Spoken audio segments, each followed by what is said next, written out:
Pesky Punctuation, how to take control of your punctuation problems.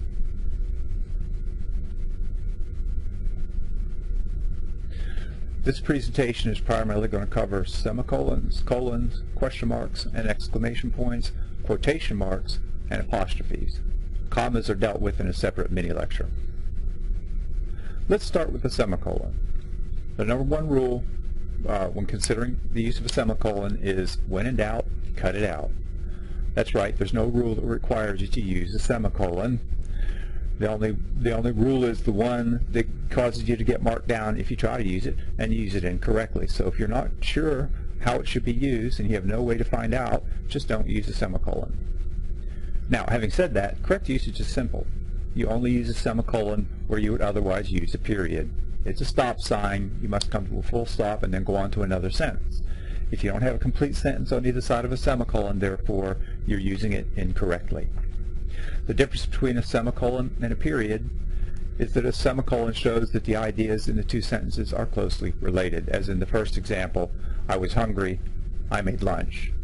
Not, as in the second example, I was hungry, I bought a new pair of shoes. Semicolons can also be used in what we call a complex series. This is a series in which at least one of the items contains a comma. It could get very confusing if you said, for example, I went fishing with Bob, comma, who is 21, comma, Mary, comma, who is 18, comma, and Fred, comma, who is 30. Therefore, we use a semicolon to separate off the individual items. So as I went fishing with Bob, comma, who is 21, semicolon, Mary, comma, who is 18, semicolon, and Fred, comma, who is 30. Now, the when in doubt, cut it out rule can also come into play here, because there certainly would be other opportunities and other ways in which you could introduce the ages of the three individuals in the sentence. You do not capitalize the first word that follows a semicolon unless, of course, that first word is a proper noun. So if we look at the example at the bottom, Bob was hungry, semicolon, he made lunch. He is not capitalized. All right, let's talk about the colon for a moment. Contrary to popular belief, colons are not automatically used to introduce a series. In fact, most of the time when you use a colon to introduce a series, you are doing it incorrectly. Simply what a colon does is it introduces something to follow. That something could be a single item or it could be a series. The bottom line, though, and this is the important part, is in order to use a colon, you must have a complete sentence before it. If we look at this first example, you will see one of the most common errors with colons in writing. I went fishing with, colon, Ted, Mary, and Bill. Let's just look at what comes before the colon. We have I went fishing with. That is not a complete sentence, so we cannot use a colon there. In fact, no punctuation is needed at all in this particular case. Just I went fishing with Ted, Mary, and Bill. Now let's look at the second example. I went fishing with the following people, Ted, Mary, and Bill. In front of the colon, we have I went fishing with the following people. That is a complete sentence. It's not a particularly satisfying sentence because it doesn't tell us what we want to know by itself, but that's where the colon comes in.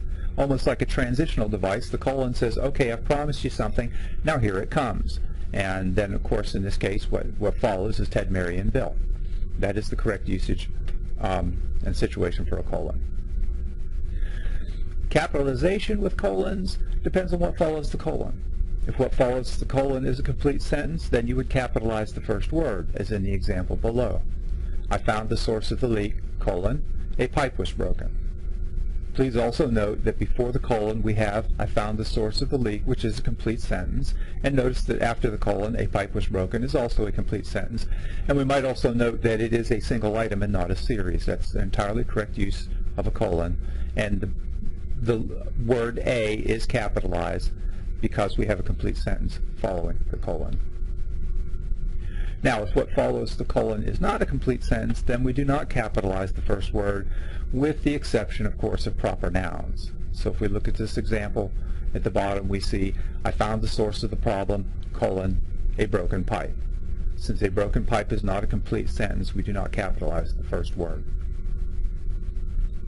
Question marks. The biggest problem with question marks is just simply forgetting to use them. we write a question and then we put a period down because we're in a hurry or we're not thinking or whatever the case may be, we just forget to put a question mark down there.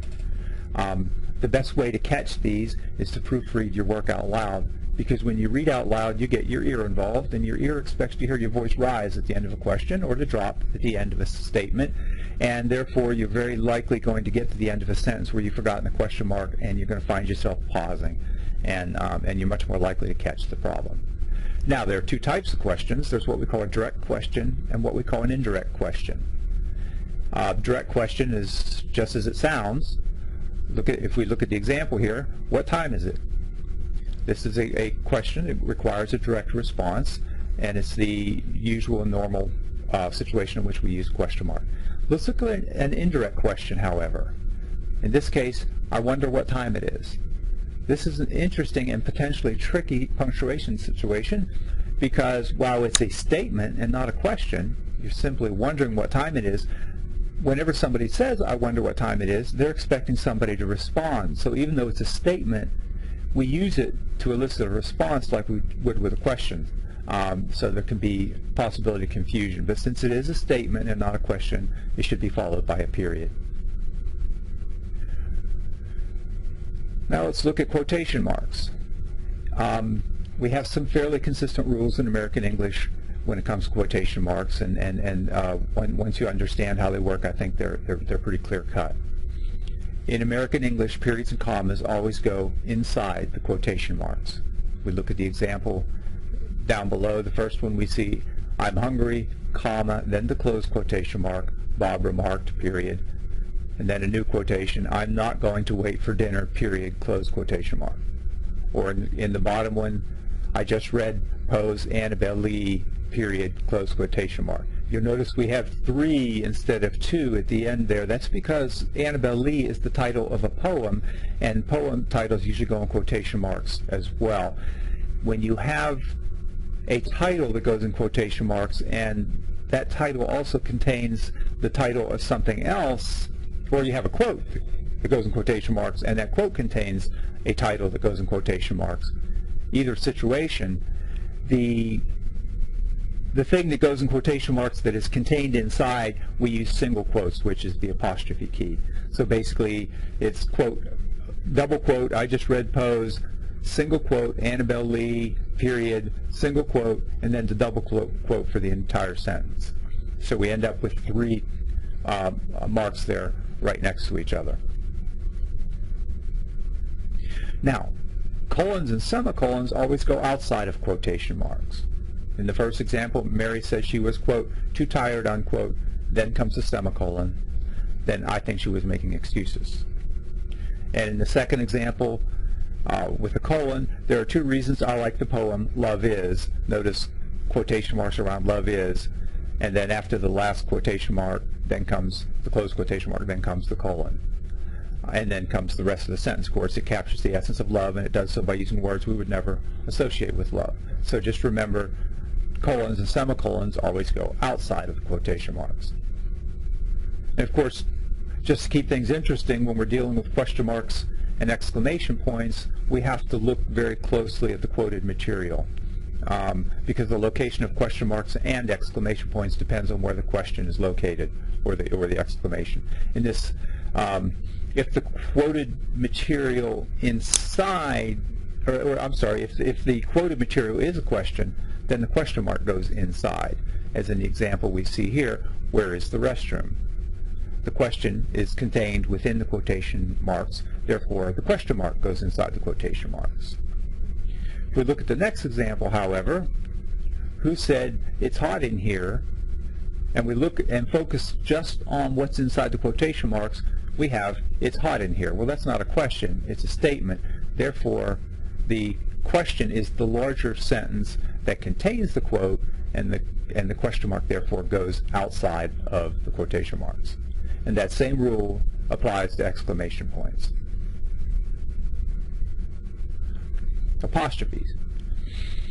Apostrophes are used in contractions or to show possession. Example, possession, the boy's toy is on the floor.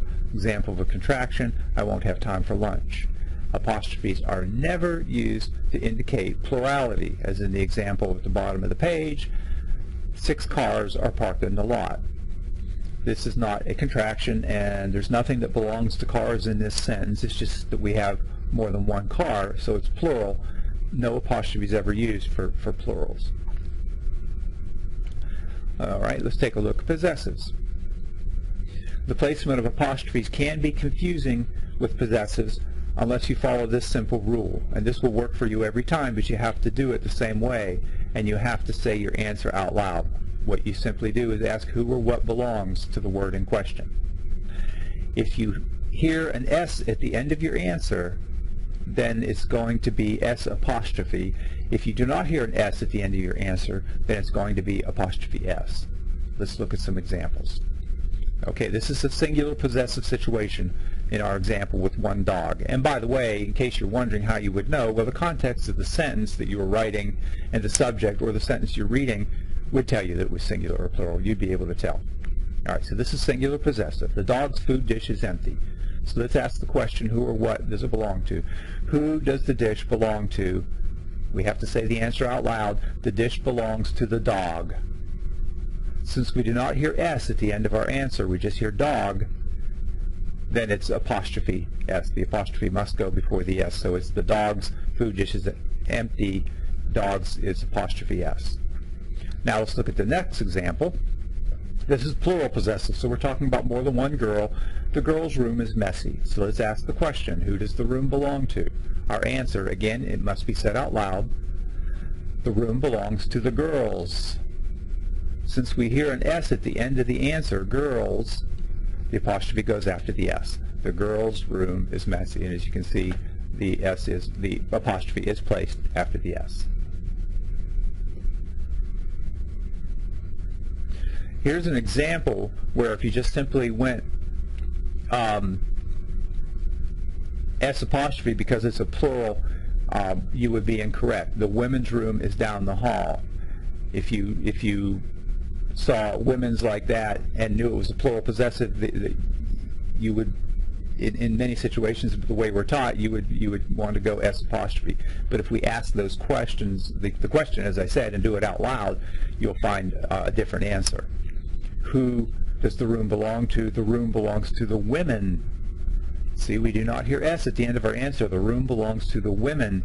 Therefore, the correct form is apostrophe S. Remember, if you don't hear an S at the end of your answer, then you want apostrophe S. And so the correct form, as we see at the bottom of the page, the women's room is down the hall. It's apostrophe S.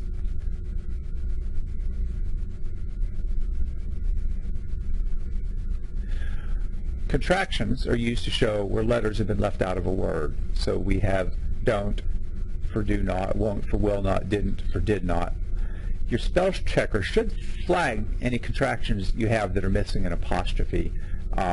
So that should help you out a lot in that particular case. Now, one situation where things can get a little confusing is when we use an apostrophe with the word it's.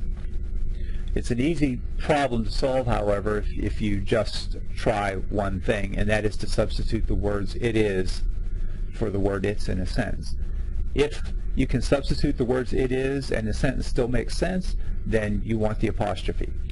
If you substitute it is for it's in a sentence and it doesn't make any sense, then you do not want the apostrophe.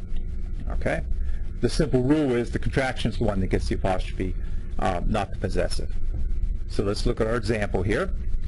The dog knocked over its dish. So let's substitute the words it is for it's in the sentence and see what we get.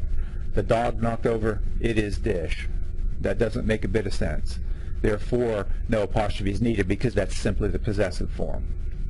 Let's look at the next example. It's cold outside today. Now let's substitute the words it is for it's, and we end up with it is cold outside today. Well, that makes sense. So therefore, it is the contraction form, and it does require the apostrophe. So it's cold outside today, notice, with the apostrophe S.